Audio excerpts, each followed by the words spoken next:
สาธารณะจังหวัดเชียงใหม่คลื่นพัฒนาคุณภาพชีวิต FM 92.25 เมกะเฮิรตซ์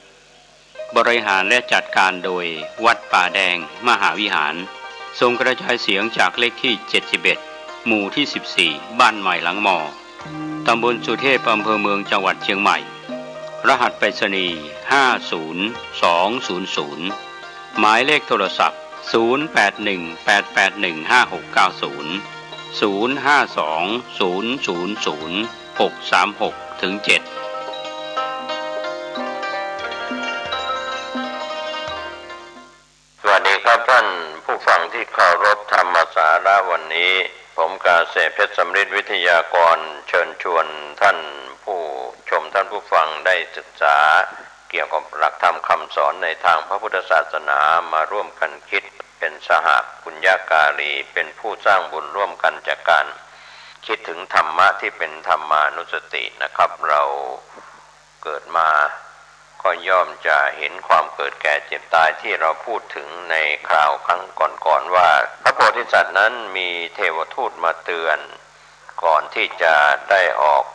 แสวงหาโมกขธรรมก็คือเห็นคนแก่แล้วก็คิดได้ว่าเราจะต้องแก่เห็นคนเจ็บก็คิดได้ว่าเราจะต้องเจ็บป่วยไม่สบายเห็นคนตายเราก็คิดได้ว่าเราจะต้องตายอย่างเที่ยงแท้แน่นอนเห็นสมณะนักบวชก็ถือว่าเป็นผู้นุ่งห่มผ้าย้อมน้ำฝาดกาสาวพัสนั้นก็เป็นผู้ที่สงบด้วยศีลด้วยคุณศีลคุณสมาธิคุณปัญญาอย่างนี้เป็นต้นเป็นตัวอย่างก็ทำให้เราได้ทางที่จะเป็นการรู้ข้อเท็จจริงที่เกิดขึ้นในตัวเราไม่ใช่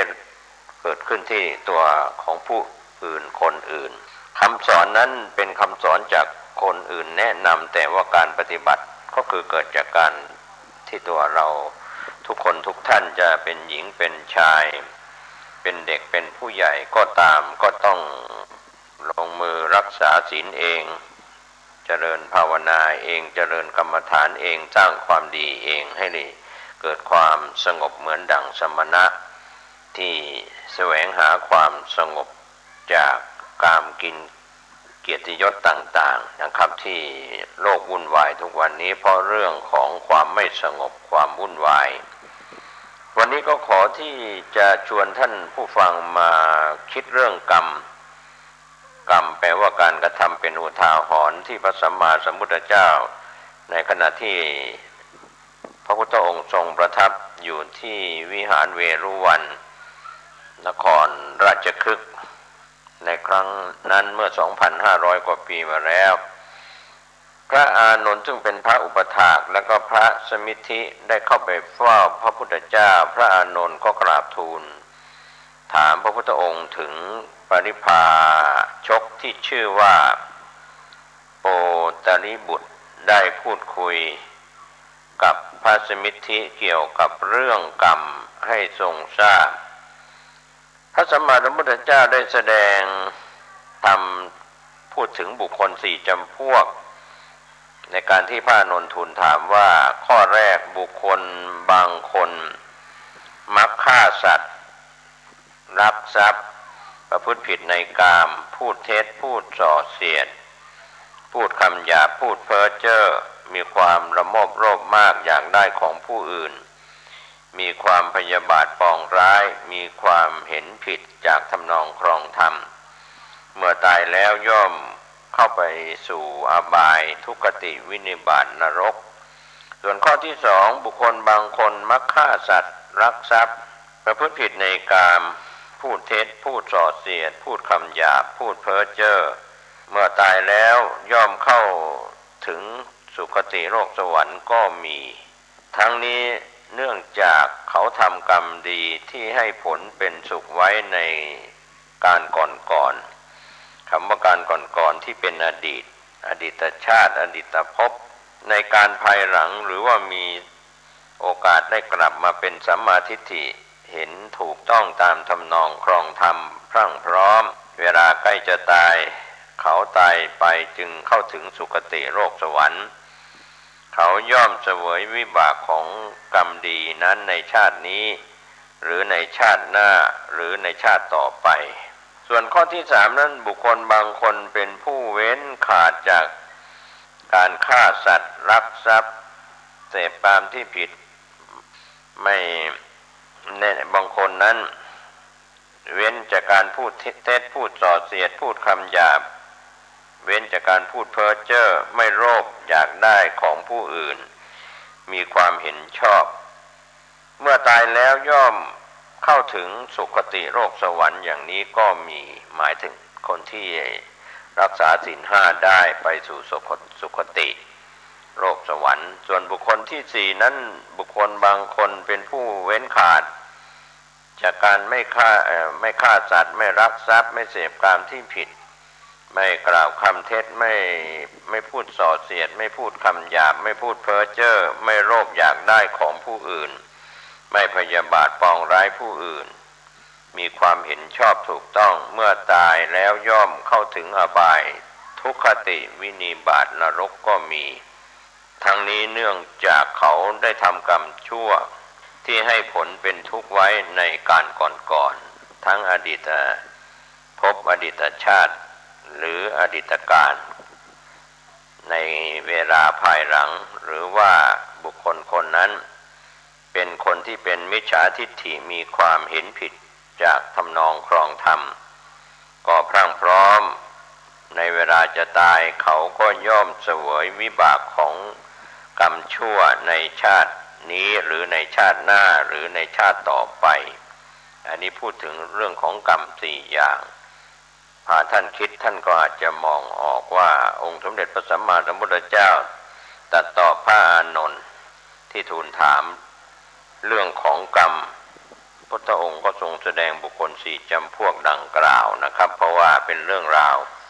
เรื่องของการทำกรรมดีกรรมชั่วที่ยังไม่มีโอกาสได้บรรลุมรรคผลนิพพานยังไม่ได้เป็นอริยบุคคลก็ยังปิดประตูอบายภูมิไม่ได้เพราะฉะนั้นในโอกาสที่ยังเป็นปุถุชนจะเป็น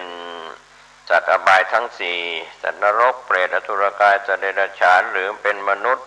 หรือเป็นเทวดาเป็นพรหมก็ตามก็มีโอกาสเวียนว่ายตายเกิดในวัฏสงสารจากกรรมคือการกระทำนั้น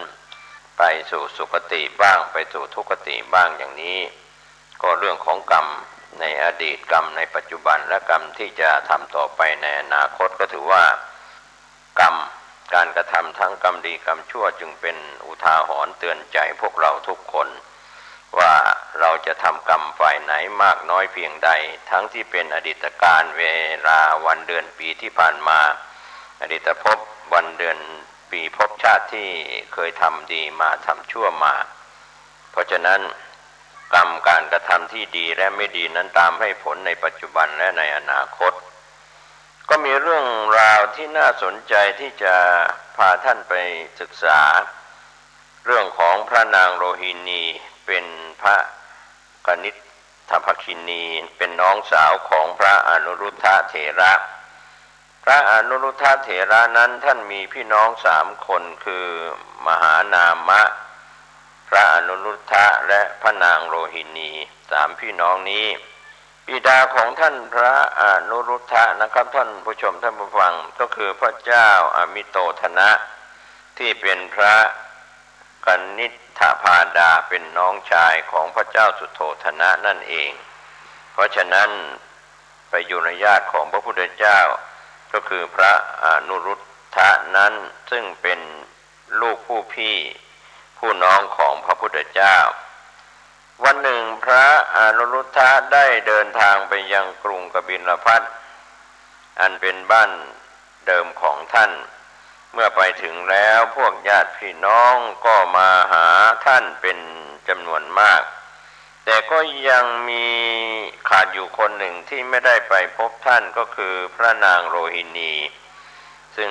พระอนุรุทธะก็ถามว่าน้องหญิงไปไหนเสียจึงไม่มาก็ได้รับการบอกว่าอยู่ที่พระตำหนักท่านก็ถามว่าทำไมไม่มาก็ได้รับการบอกว่าพระนางเป็นโรคผิวหนังจึงไม่กล้ามาหาพ พระอนุรุทธะก็ให้คนไปตามมาให้ได้พอพระนางโรหินีมาแล้วก็ไหว้พระเถระพระเถระก็ถามว่าทำไมไม่มาพระนางก็เรียนว่าเป็นโรคผิวหนังจึงไม่มาเพราะความละอายพระอนุรุทธะเถระก็กล่าวว่าถ้าอย่างนั้นเธอจงสร้างศาลาขึ้นมาหนึ่งหลังเป็นศาลาโรงฉันสำหรับพระภิกษุสงฆ์พระนางโรหินีก็เรียนว่ากระหม่อมฉันจะเอาเงินที่ไหนมาสร้างพระเถระก็พูดว่าเครื่องประดับของเธอไม่มีบ้างหรือพระนางก็เรียนว่ามีเครื่องประดับอยู่พระเถระก็ถามว่าราคาประมาณเท่าไหร่พระนางก็เรียนว่าประมาณ10,000 กหาปณะเป็นสกุลเงินของอินเดียโบราณพระเถระก็บอกว่าเธอจงขายเครื่องประดับนั้นเสียแล้วก็นำไปสร้างศาลาโรงฉันพระนางก็ถามว่าแล้วใครจะช่วยสร้างให้เพราะไม่มีคนสร้างพระเถระก็มองดูญาติทั้งหลายซึ่งมานั่งอยู่เป็นจำนวนมากนั้นแล้วก็พูดว่าให้พระญาติทั้งหลายช่วยกันจัดการเรื่องนี้ช่วยกันสร้างศาลานี้พระญาติทั้งหลายก็จัดการสร้างให้เมื่อจะสร้างศาลาพระอนุรุทธะก็พูดกับพระนางโลหินีว่าเมื่อขายเครื่องประดับแล้วขอให้สร้างเป็นศาลา2 ชั้นเมื่อปูพื้นเสร็จแล้วให้เจ้ามาทำหน้าที่กวาดศาลาตั้งแต่ชั้นล่างแล้วก็ปูอาสนะไว้สำหรับพระสงฆ์ที่จะมาฉันประจำทุกวัน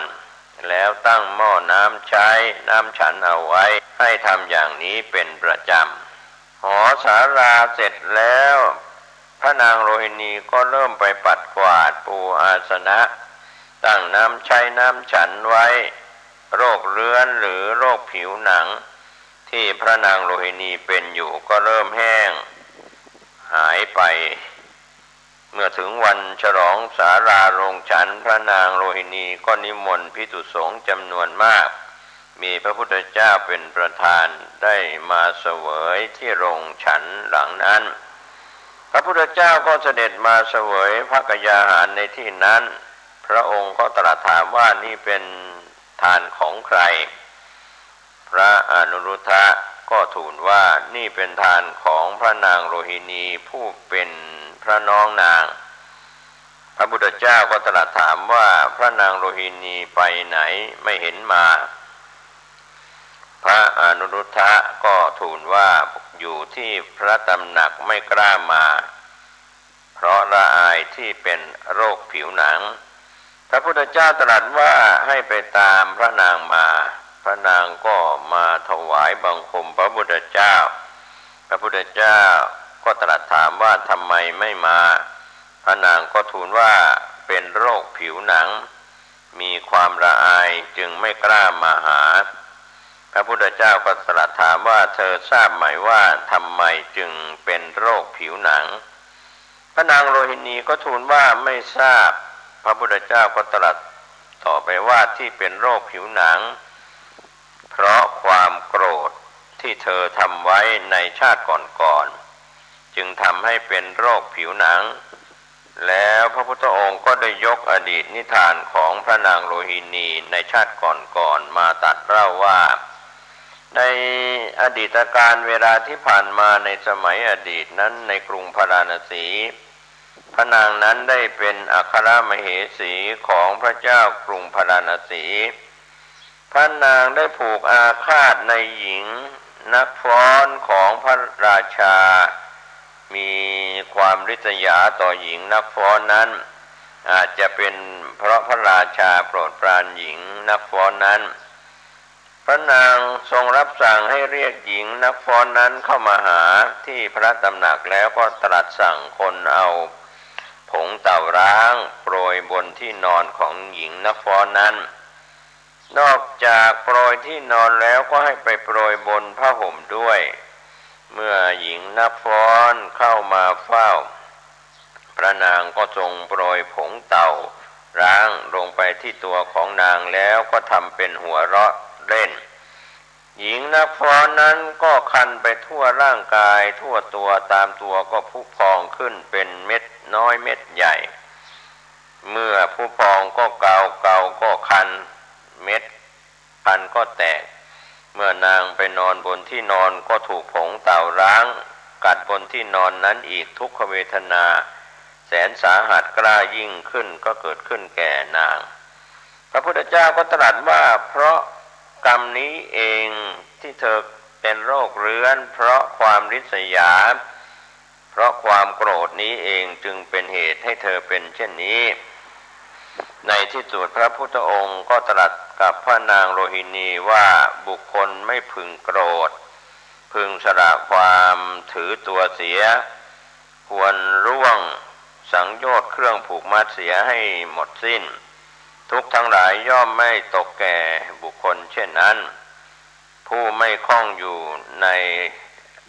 ร่างกายและจิตใจในนามรูปผู้ไม่มีกิเลสเครื่องกังวล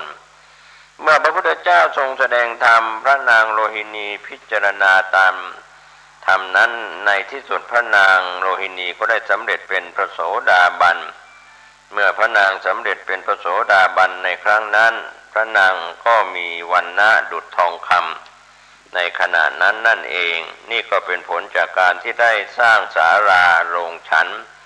แล้วก็ได้ปฏิบัติปัดกวาดศาลาโรงฉันตั้งน้ำใช้น้ำฉันเหล่านี้เป็นต้นก็เป็นอานิสงส์ของความไม่โกรธและเป็นกรรมในอดีตที่เคยเป็นมเหสีของพระเจ้าแผ่นดินไปอิจฉานางฟ้อนรำของพระเจ้าแผ่นดินก็โปรยผงเต่าร้างที่ตัวแล้วก็ที่นอนทำให้นางนั้นได้คันแสนจะทรมานก็เป็นกรรมเก่าในอดีตส่วนผิวพรรณวรรณะที่ได้ดิบได้ดีมาเพราะสร้างศาลาโรงฉันดังนั้นวันนี้พี่น้องชาวพุทธจะเป็นหญิงเป็นชายได้สร้างศาลาได้สร้างวิหารได้สร้างศาลาบาทโรงอุโบสถก็ถือว่าจะได้ต้อนรับพระสงฆ์ที่มาจากทิศทั้งสี่ได้มีโอกาสทำบุญได้ให้ที่อยู่ที่อาศัยที่พักผ่อนนะครับก็เป็นอานิสงส์อย่างยิ่งใหญ่แล้วก็การทำความสะอาดปัดกวาดก็เป็นอานิสงส์ของพระภิกษุสามเณรหรือศรัทธาอุบาสกอุบาสิกาที่ได้เข้าไปปัดกวาดลานวัดลานพระเจดีย์ให้สะอาดสะอ้านก็เป็นอานิสงส์ที่เกิดขึ้นกับตัวท่านเองก็คงไม่แปลกอะไรในยุคปัจจุบันก็เห็นมีนักเรียนนักศึกษาจากสถานศึกษาจากมหาวิทยาลัยก็ไปทำกิจกรรมในวัดวาอารามไปทำกิจกรรมกวาดลานวัดลานพระเจดีย์พระธาตุพระเจดีย์วัดวาอารามก็สะอาดสะอ้านก็เป็นอานิสงส์ที่ยิ่งใหญ่ที่บางคนบางท่านลูกหลานของครอบครัวท่านไม่เคยกวาดลานวัดลานพระเจดีย์สถานธรรมสถานที่เป็นวัดวาอารามดังนั้นวันนี้แม้ที่อยู่อาศัยที่ท่านอาศัยอยู่ตามอาคารบ้านเรือนก็ตามถ้าทำความสะอาดปัดกวาดก็จะสะอาดหูสะอาดตาสะอาดกายสะอาดใจก็มีความสุขสำหรับบ้านเรือนที่อยู่อาศัยที่สะอาดสะอ้านก็เป็นสิ่งบ่งบอกถึงความสะอาดกายและก็สะอาดใจไปพูดถึงเรื่องเปรตนะครับชวนท่านให้คิดในสมัยพุทธกาลมีอยู่เช้าวันหนึ่งพระลักขณะเถระกับพระมหาโมคคารลานะเถระสองพระอรหันต์ผู้เป็นเพื่อนกันลงจากภูเขาคิชกูฏอันเป็นที่อยู่ของท่านทั้งสองเพื่อจะไปบิณฑบาตในกรุงราชคฤห์นั้นระหว่างที่เดินทางลงมาจากเขาคิชกูฏพระมหาโมคคารลานะก็เห็นเปรตที่มีรูปร่างเหมือนงูตนหนึ่งจึงแสดงอาการแย้มที่มุมปากพระลักษณะเห็นท่านพระโมคคัลลานะแย้มอย่างนั้นก็ถามว่าโมคคัลลานะท่านแย้มทำไมพระมหาโมคคัลลานะก็กล่าวว่าท่านลักษณะตอนนี้มิใช่เวลาที่ จะตอบปัญหานี้ขอให้ท่านถามเราต่อหน้าพระพุทธองค์จะดีกว่าพระลักขณะเถระไม่เซาซีต่อนะครับรอไว้เข้าเฝ้าพระพุทธองค์แล้วจึงจะถามพระพุทธองค์หลังจากกลับจากบิณฑบาตในกรุงราชคฤห์หลังจากนั่งฉันในที่สบายๆเหมาะที่แห่งหนึ่งแล้วก็พากันไปเฝ้าพระพุทธองค์เมื่อได้โอกาสพระลักขณะเถระก็ถามพระมหาโมคคัลลานะเถระถึงเรื่องนั้นทันทีภิกษุทั้งหลายที่นั่งรายล้อมอยู่ต่างก็เงี่ยหูลงฟังด้วยความตั้งใจใจจดใจจ่อทีเดียวพระมหาโมคคัลลานะก็กล่าวว่านี่ท่านผมเห็นเปรตรูปร่างคล้ายงูตนหนึ่งจึงยิ้มแย้มออกมารูปร่างของเปรตนั้นเป็นอย่างนี้คือหัวเหมือนมนุษย์ส่วนอื่นๆของมันก็เหมือนงูไม่มีผิดผมเรียกว่าอหิเปตถ้าลำตัวของมันนั้นถ้าวัดความยาวก็ประมาณ25 โยชน์ตั้งแต่หัวไปถึงหางมีไฟลุกโพลงตลอดเวลาพระพุทธองค์ก็ตรัสรับรองว่าภิกษุทั้งหลายโมคคัลลานะพูดจริงแม้เราก็เคยเห็นเปรตนั้นในวันบรรลุพระสัมมาสัมโพธิญาณเหมือนกันแต่เราไม่พูดเพราะคนที่ไม่เชื่อก็มีเมื่อภิกษุทั้งหลายถามถึงกรรมเก่าของเปรตว่าเป็นมาอย่างไรจึงได้เป็นอย่างนั้นพระพุทธองค์ก็ตรัสแสดงว่านานมาแล้วชาวพาราณสีสร้างศาลาไว้ให้พระปัจเจกพุทธเจ้าได้พักอาศัยพระท่านอยู่ที่ศาลาด้วยความสุขตลอดมาก็ได้อาศัยชาวเมืองนั้นไปรับบิณฑบาตประชาชนก็มีเครื่องสักการะของหอมดอกไม้มาบูชาท่านที่ศาลาทั้งเช้าและเย็นเนื่องจากไม่มีทางให้เดินชาวบ้านจึงเดินเหยียบย่ำข้าวกล้าของชาวนาคนหนึ่งจนข้าวกล้าของชาวนาเสียหายชาวนาร้องห้ามไม่มีใครฟังเพราะเป็นทางสะดวกที่สุดเวลาผ่านไปตามลำดับก็ยังไม่มีเหตุการณ์อะไรเกิดขึ้นอยู่มาวันหนึ่งชาวนาก็คิดว่าถ้าไม่มีศาลาทำบุญของพระปัจเจกพุทธเจ้าชาวบ้านก็คงไม่มาเหยียบย่ำข้าวกล้าในนาของเราจึงถือโอกาสที่พระปัจเจกพุทธเจ้าเข้าไปบิณฑบาตในหมู่บ้านตอนเช้าแล้วก็เผาศาลามอดไหม้ลงทั้งหลังพระปัจเจกพุทธเจ้ากลับมาเห็นศาลาถูกไฟไหม้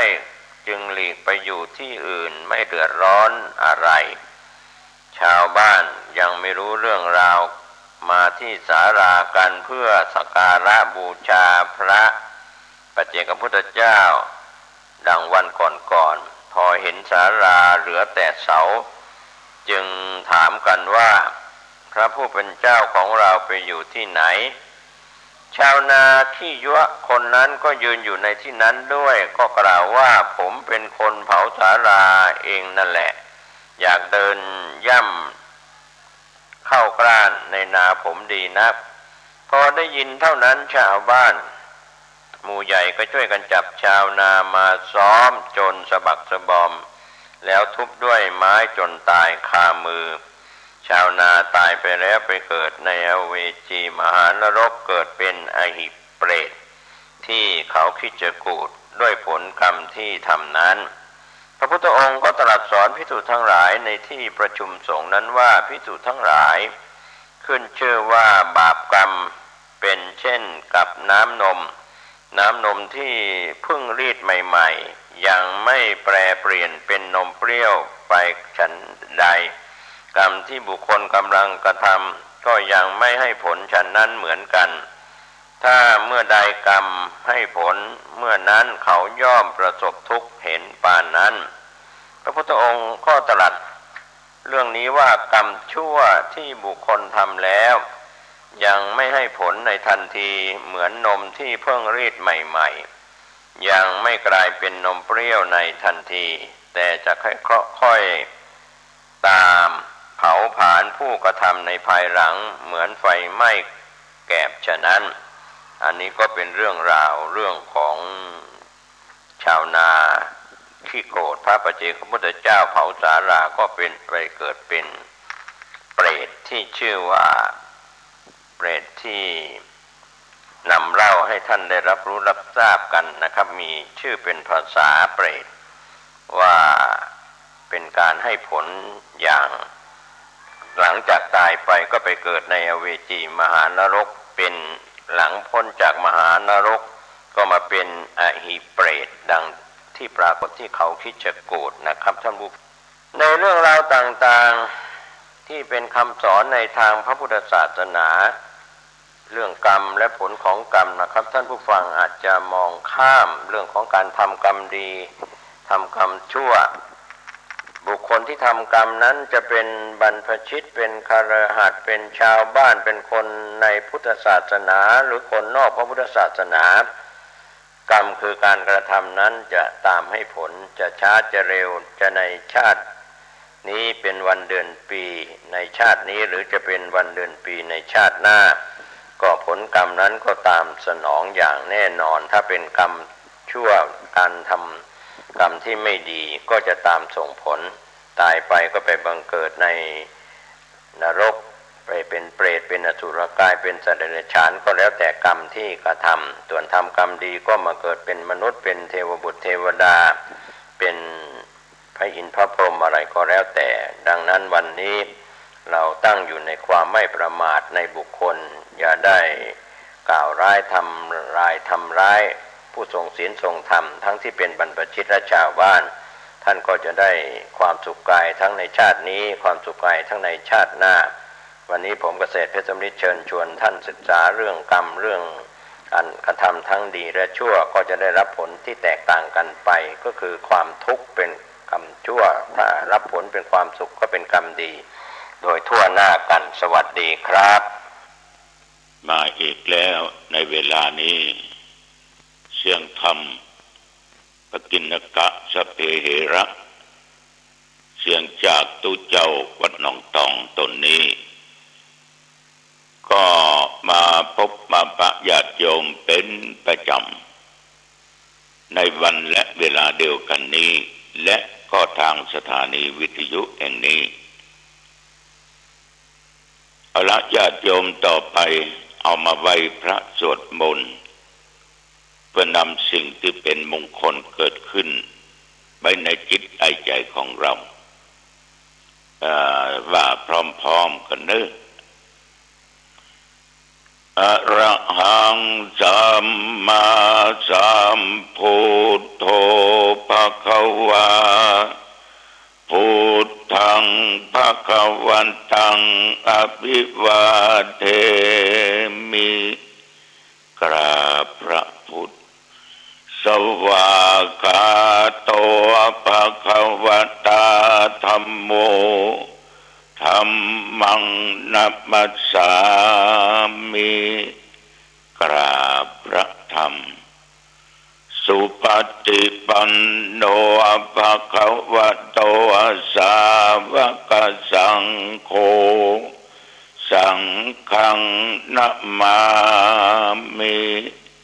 กราบพระสงฆ์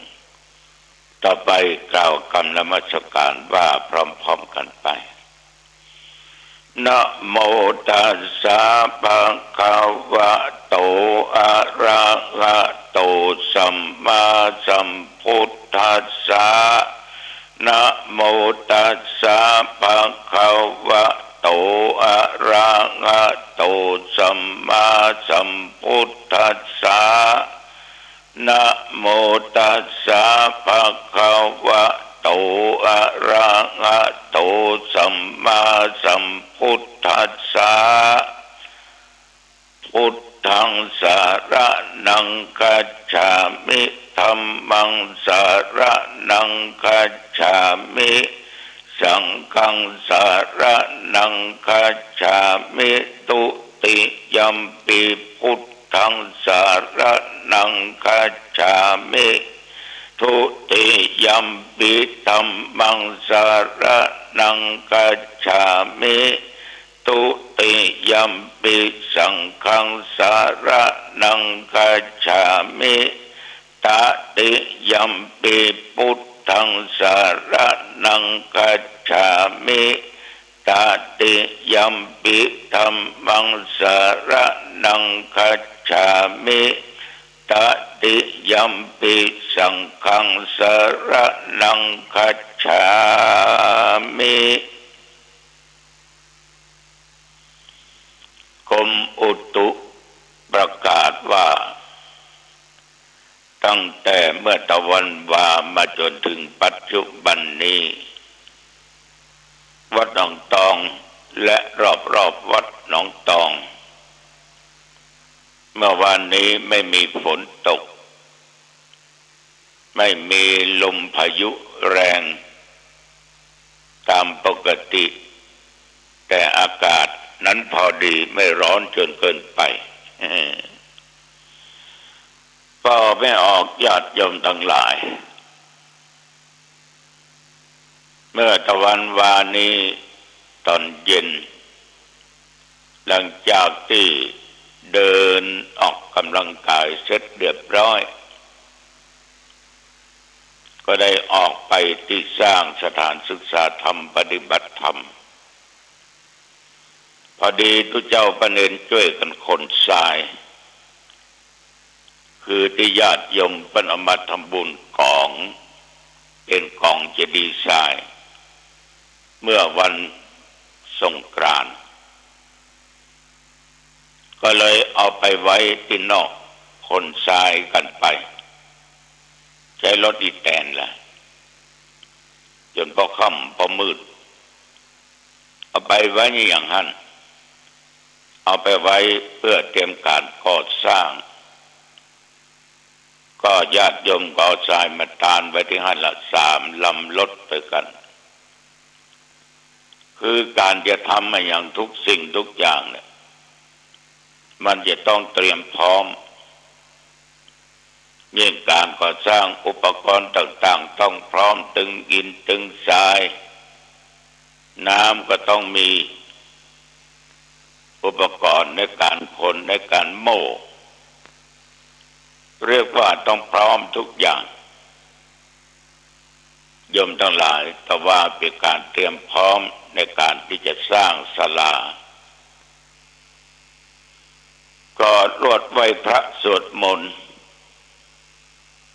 ตั้งจิตอธิษฐานเพื่อแก่สรรพสัตว์สัมภเวสีทั้งหลายอาจจะได้คำได้กรรมได้ไปผุดไปเกิดเมื่อเขาเหล่านั้นได้ไปผุดไปเกิดกันก็เรียกว่าหลังจากไหว้พระสวดมนต์นั่งสมาธิพอสมควรก็เลยแผ่เมตตาเดี๋ยวก็กลับมาวัดพ่อแม่พี่น้องญาติโยมตะวันวาเช่นเดียวกันก็ได้ไปร่วมงานส่งน้ำธาตุสืบโหราชตาที่วัดเด็ดดำรงหรือบ้านกาดวันนี้ตั้งอยู่ในตำบลขุนคงแต่วันนี้บรรยากาศนะญาติโยมทุกคนนั้นเป็นกลมประมาทกาดกบตกมีมหรสพมีอีเกด้วยหรือว่าลิเก เพิ่นก็จัดตั้งสถานที่เล่นอีเกไว้ทั้งนอกวัดพ่อค้าแม่ขายก็เต็มอดคนก็มากคนก็หลายภายนอกก็มีท่านนายอำเภอหางดงท่านนายกกำนันผู้ใหญ่บ้านหน่วยงานราชการพี่น้องนักศิลป์นักบุญทุกสารทิศหลั่งไหลกันไปพระเจ้าที่รับนิมนต์ก็ประมาณ30 รูปต่อมาหลังจากที่จะฮื้อก่อนที่จะฮื้อปอน ก็ต้องกล่าวสโมทนยกถาขอบใจต่อทุกคนที่ฟื้นฟูประเพณีวัฒนธรรมขึ้นมาต่อสู้กับโควิด-19 พี่น้องญาติโยมมันเหมือนเฮาขยากกินอะไรอย่างเนี้ยอดมาได้เป็น2 ปี3 ปีอาตมามามองหันว่าเป็นน้องเจ้าพุทธเขาเนี่ยเรื่องการทำความดีเรื่องการรักษาประเพณีวัฒนธรรมนะเรื่องทำบุญสุนทานมันเหนือกว่าทุกสิ่งทุกอย่างเหนือกว่าการเจ็บไข้ได้ป่วย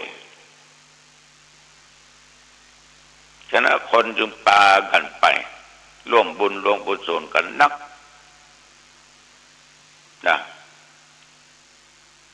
แล้วก็ขอฝากคติกับเปิ้นก็คือว่าอย่าประมาทกาดจะไปตกก็มีผู้เฒ่าผู้แก่2-3 คนมานั่งสนทนาธรรมก่อนที่จะเจริญพุทธมนต์ว่าท่านพระครูอีแม่นี่ก็คนหนึ่งเมื่อพ่อก็คนหนึ่งที่เป็นแฟนรายการธรรมะของท่านพระครูฟังผู้เจ้าวันจันทร์วันการก็ฟังเมื่อวันก็ว่าขอบใจเนี่ยทำปืนฟูมันขึ้นมานะท่านพระครูทำหลายปีปล่อยไว้อย่างเอี้ยละอ่อนเนี่ยมันจะมานึกถึงละว่าประเพณีอันดีงามในการมาส่งน้ำธาตุก็ดีสืบโบราณจตาก็ดีมันจะมาสนใจละท่านเจ้าบ้านนี่ก็เลยประชุมกันต่อสู้แล้วก็ฟื้นฟูสิ่งเหล่านี้ขึ้นมาอาตมาก็นับว่าเป็นการดีต้องชมแล้วก็เปิดกว้างก็เลยประกาศคือคณะสงฆ์ญาติโยมที่มาร่วมงานว่า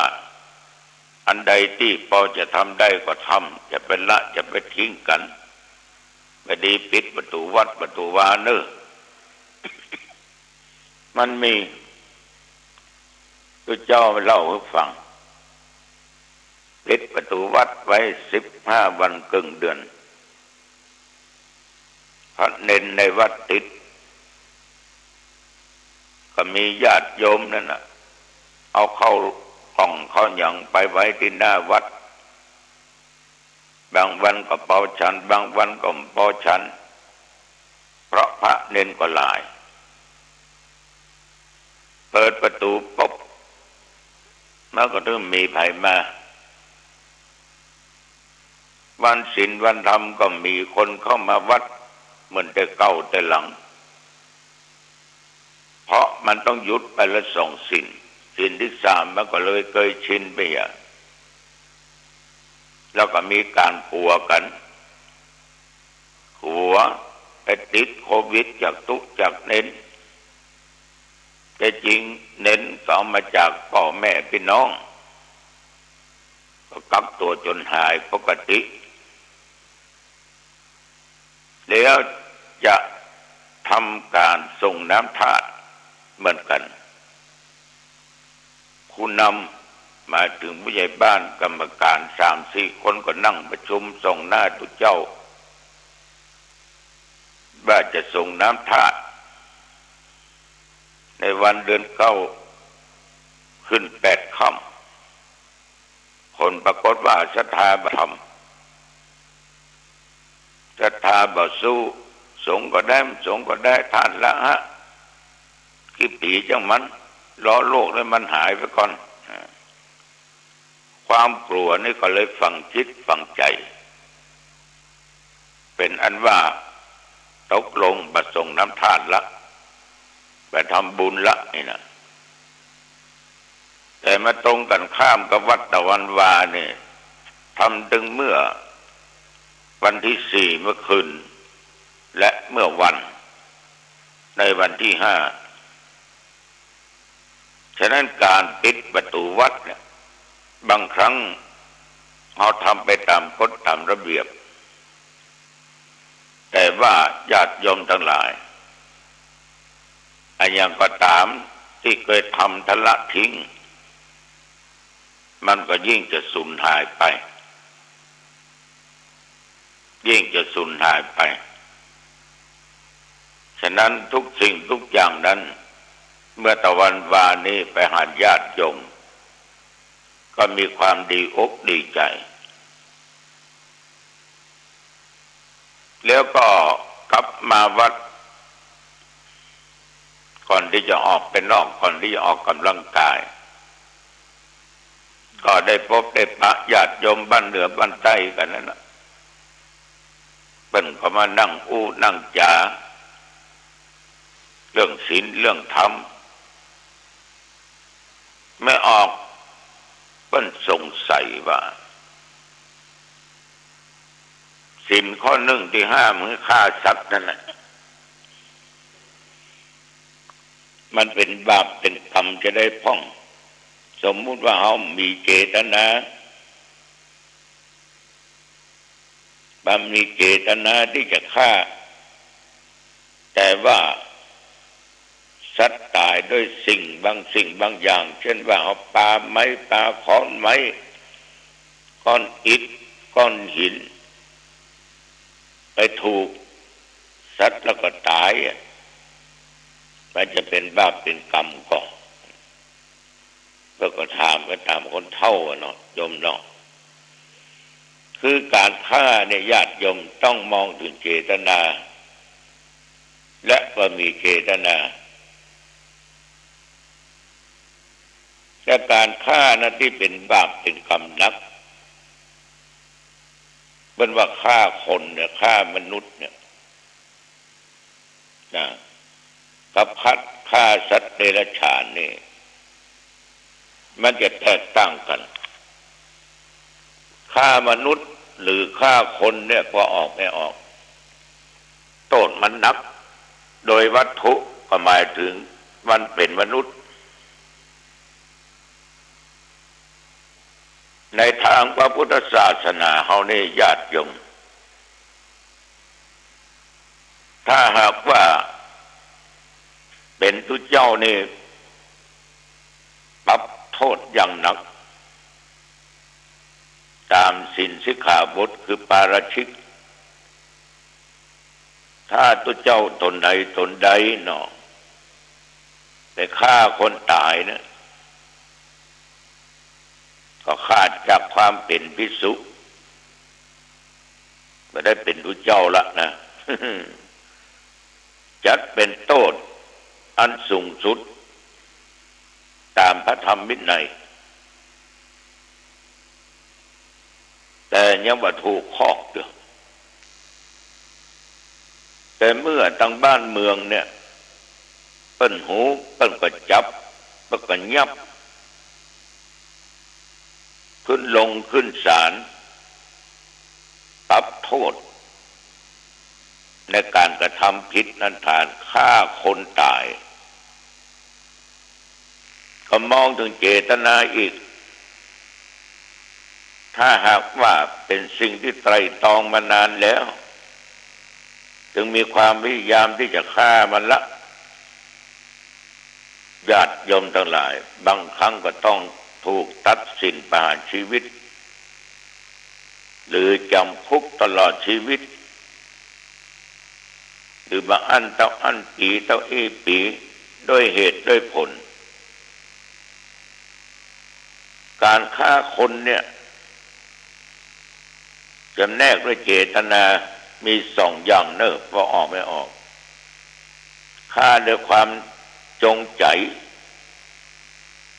ก็หมายถึงว่าการฆ่าหูว่าคนที่กระทำนั่นน่ะมีเจตนาที่จะฆ่า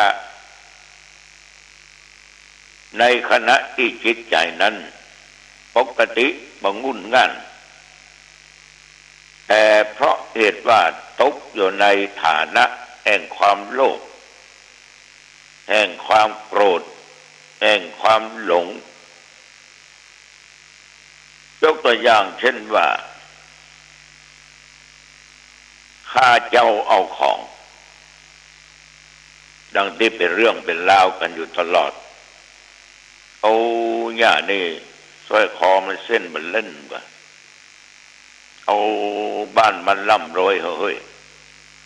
มีเงินมีทองมีเข้ามีของก็เลยปากันไปปล้นไปจี้ข้าเจ้าเอาของคนเอาเงินเอาทองไปอันนี้ญาติโยมเป็นโทษฐานมาจากความโลภมาจากความโกรธจากความพยาบาทอาฆาตผูกเวรซึ่งกันและกันอย่างบางคนนี่อาฆาตพยาบาทได้เป็นปีๆผูกเวรไว้เป็นปีๆจะต้องฆ่าปะที่ไหนต้องให้มันตายเพื่อมันอยู่ร่วมโลกกับเขานะญาติโยมทั้งหลายได้โอกาสเวลากำใช้ปืนยิงก็ใช้มีดฟันมีดแทงค้อนไม้บุกดังได้เป็นข่าวกันโดยความโลภนั่นก็คือชิงทรัพย์โดยความโกรธนั่นก็หมายความว่าการผูกอาฆาตพยาบาทแล้วก็บางคนด้วยความหลงอันนี้สำนักในยุคปัจจุบันเนี่ยดุ่มหลงอยู่ในกามคุณหลงในรูปในเสียงในกลิ่นในรสของกามารมณ์ในการสัมผัสถูกเนื้อต้องตัวโดยอารมณ์ที่ยั่วยุยั่วยวน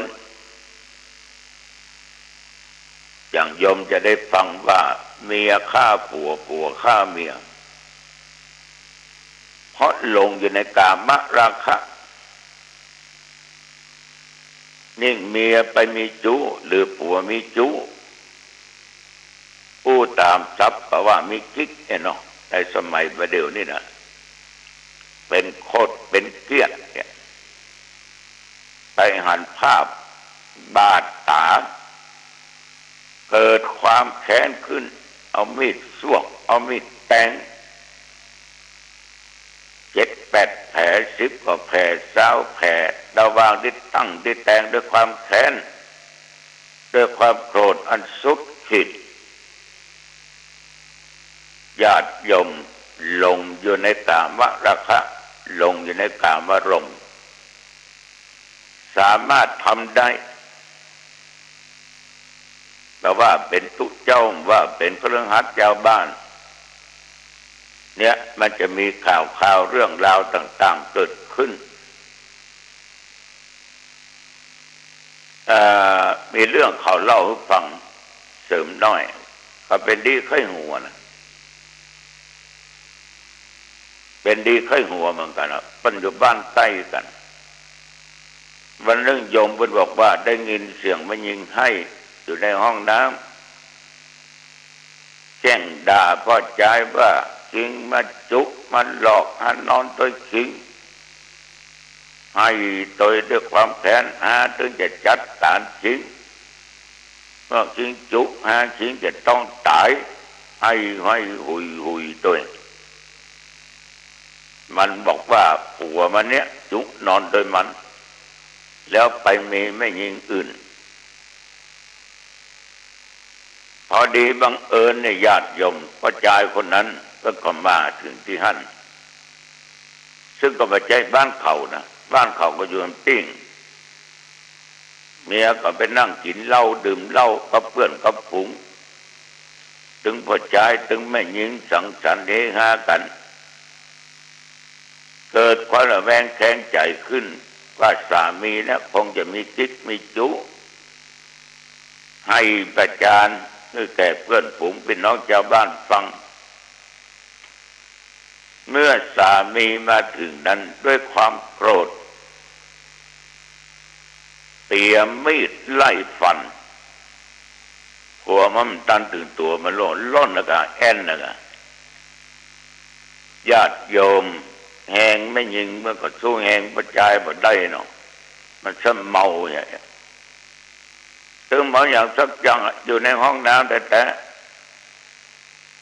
เหลือก็กางเกงในตัวเดียวนั่นนะเขาเหมือนกับคนบ้านั่นโกรธตัวหลงตัวคิดจะฆ่าผัวเพราะคิดว่าผัวนอกใจในที่สุดก็ไล่บัดตันก็นั่งหอบอยู่เพื่อนฝูงก็ไล่ตัวกันเป็นหมู่เป็นจุ้มแต่ไผก็ไม่กล้าเข้าไปหาเพราะมือมันถือมีดเนี่ยญาติโยมด้วยความหลงด้วยความโกรธ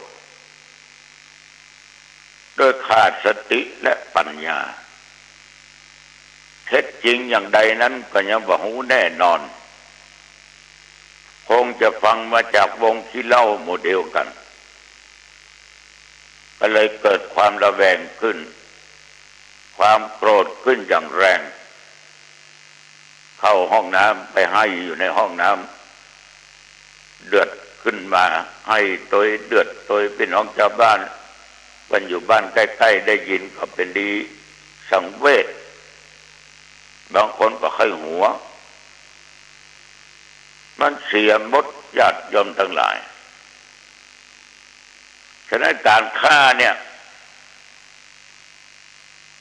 ฆ่าคนเนี่ยญาติโยมถ้าฆ่าโดยจงใจนี่เป็นการฆ่าที่มีเจตนาจะฆ่าเขา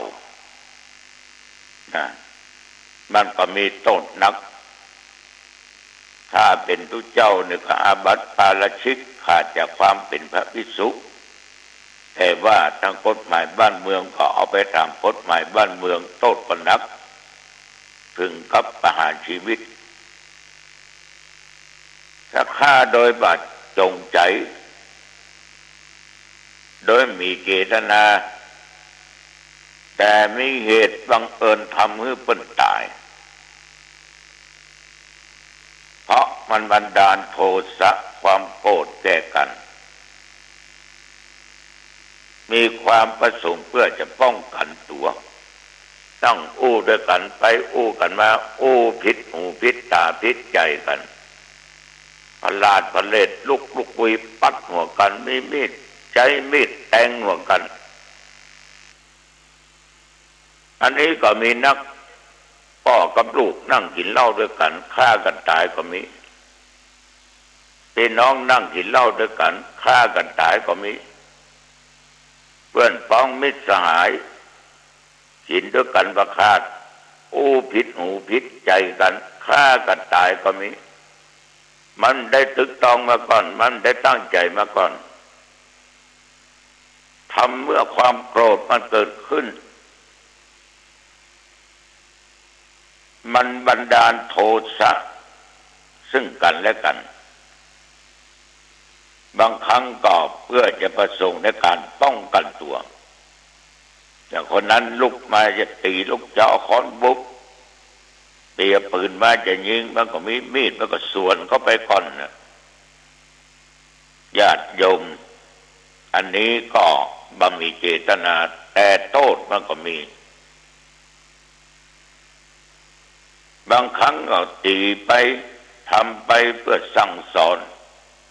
เพื่อให้ลาบให้จำแต่ดันไปถูกที่สำคัญเนี่ยเนาะก็ทำให้คนที่ถูกตีนั่นน่ะต้องตายก็ออกไม่ออกอันนี้ก็เคยมีจะสั่งสอนมันบ่ได้เจตนาตั้งใจจะสั่งสอนบางมันทำสิ่งเหล่านั้นมันลาบมันจำเอาไม้ฟาดเข้าไปเนี่ยไปถูกจุดที่สำคัญมันตายโยมทั้งหลายเจตนาบ่มีก็อยากให้ตายแต่ว่าเพื่อการสั่งการสอนโทษมันก็เบาน้อยถามว่าผิดก็ผิด เพราะมันไม่ได้จงใจอย่างใดก็ตามแต่มันก็ถึงผิดฉะนั้นอาตมาจะบอกตลอดเวลาว่าตัวสติเนี่ยเป็นสิ่งที่สำคัญที่สุดนะเป็นสิ่งที่สำคัญที่สุดฉะนั้นญาติโยมท่านผู้ฟังการฆ่าคนนั้นมันจะเกิดจากวัตถุสิ่งใดสิ่งใดก็ตามจะเป็นอาวุธชนิดใดก็ตามมันก็ต้องดูถึงเจตนาถ้าเจตนาที่จะฆ่ามีโทษหนักมีโทษหนักถ้าเจตนาบ่มีโดยเหตุบังเอิญก็ดีมันก็โทษเบาในทางธรรมแต่กฎหมายบ้านเมืองนั้นน่ะมันจะทำกันอย่างใดเขาบอกว่าการฆ่าสัตว์เดรัจฉานเมื่อเขาจะกล่าวโดยความเป็นกรรมแล้วญาติโยมโดยวัตถุมีโทษหนักฆ่าสัตว์ที่มีเจ้าของเป็นห่วงแหนอย่างหมาเดี๋ยวนี้เป็นมีเจ้าของแล้วนะ มีกฎหมายคุ้มครองตัวแมวก็จ้างสัตว์อันใดก็ตามมันก็เป็นการกระทำที่โหดนะเป็นการกระทำที่โหดฉะนั้นญาติโยมมันก็มีโทษมันก็เป็นบาปเป็นกรรมไปตามเจตนาของคนที่กระทำโดยเจตนามีโทษหนักถ้าฆ่าโดยไม่มีสาเหตุฆ่าสัตว์ด้วยกำลังกิเลสฆ่าสัตว์ด้วยความลุกอำนาจแต่ความโกรธญาติโยมอันนี้มีโทษการฆ่าสัตว์ทรมานสัตว์ก็ได้รับความลำบากอย่างบางคนจะฆ่าไก่แต่ละตัวนี่ก็ต้องกำคอไก่เอามีดมาเชือดเนาะ หลั่งเลือดใส่ถ้วยใส่จานไว้เนี่ยมันทรมานทรกรรมเปิ้นบางทีนั้นก็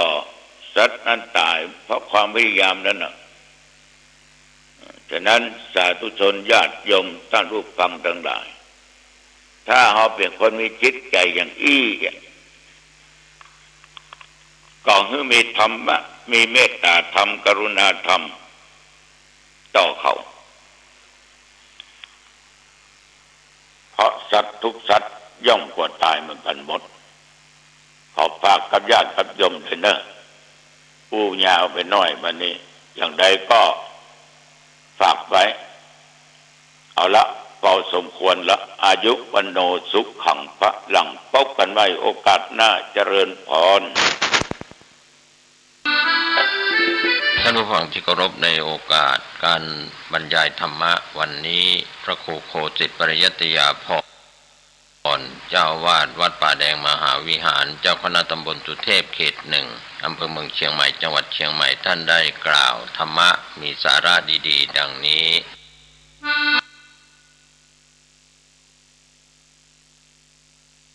อาหารันติราชาโนอาคิทหาตินัสสติตานที่บุคคล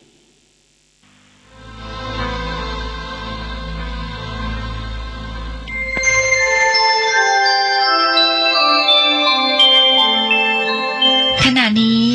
ท่านกำลังฟังสถานีวิทยุกระจายเสียงคลื่นเพื่อการศึกษาพระพุทธศาสนาและวัฒนธรรมระบบ FM 104.5 เมกะเฮิรตซ์ออกอากาศณวัดฝายหินตำบลสุเทพอำเภอเมืองจังหวัดเชียงใหม่โทรศัพท์053-226-058-053-810-406-053-943-691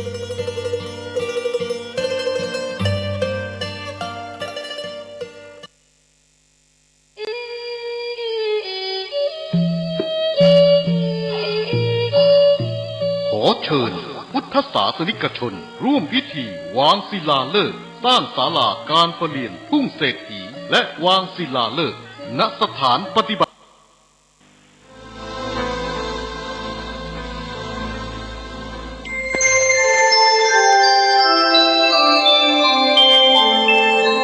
ขณะนี้ท่านกำลังฟังสถานีวิทยุกระจายเสียงพระพุทธศาสนา FM 104.5 เมกะเฮิรตซ์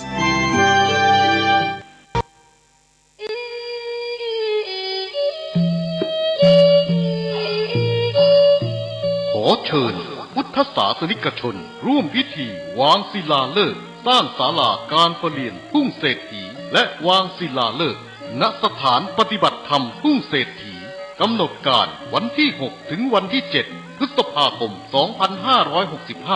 เริ่มเตรียมสถานที่วันที่ 8 พฤษภาคม 2565 วันขึ้น8ค่ำเดือน 8 เหนือเวลา 8 นาฬิกาถึง 12 นาฬิกาญาติโยมบูชาแผ่นดวงฤกษ์ทำบุญตามอัธยาศัยเวลา 13 นาฬิกา 30 นาทีพระสงฆ์เจริญพระพุทธมนต์เวลา 14 นาฬิกา